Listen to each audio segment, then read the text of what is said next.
Zee 24 तास एक पाऊल पुढे। आता एक नजर बॉलिवूडच्या लेटेस्ट गॉसिप्सवर आमच्या स्पॉट 5 या सेगमेंटमधून।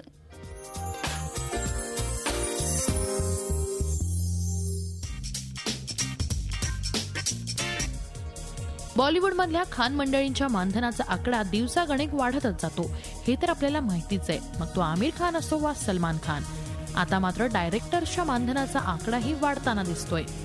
दिग्दर्शक साजिद खान बनलाय सगळ्यात हायेस्ट पेड डायरेक्टर। दिग्दर्शक साजिदच्या मानधनाचा आकडा चक्क 25 कोटींवर गेलाय। आगामी सिनेमासाठी त्याला 25 कोटी रुपये मानधन मिळणार असल्याची बातमी आहे। त्यामुळे बॉलिवूडमधल्या खान मंडळींच्या पंक्तीत बसून साजिदनं आपलं साजिद खान हे नाव सार्थकी लावलंय असंच म्हणावं लागेल।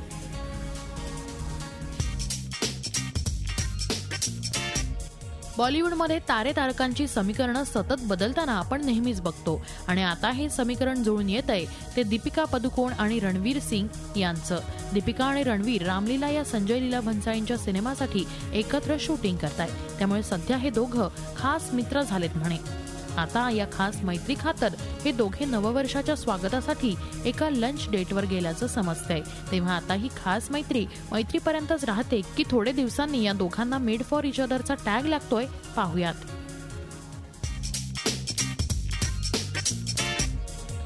हिम्मतवाला या आगामी सिनेमात सोनाक्षी सिन्हावर एक आयटम नंबर चित्रित होणार आहे।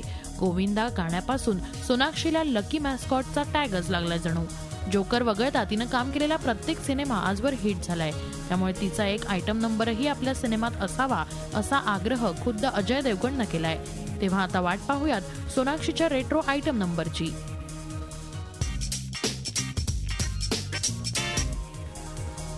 शाहिद कपूर ऐवजी कमीनेच्या सिक्वलसाठी आता नव्या चेहऱ्याचा विचार होतोय।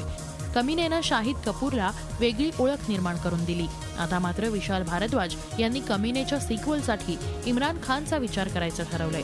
मटरू की बिजली का मंडोलातल्या इम्रानच्या अभिनयावर विशाल खूपच इम्प्रेस झालेत, त्यामुळे आता शाहिदला कमीनेच्या सिक्वलमधून डच्चू मिळणार आहे असंच दिसतंय।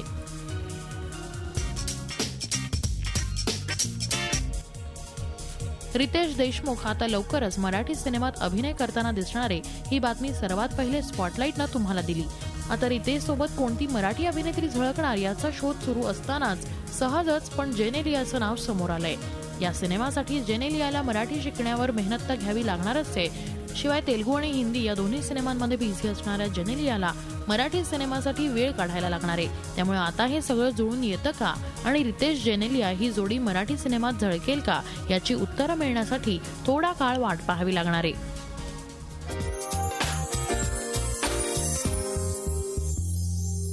झी 24 तास एक पाऊल पुढे।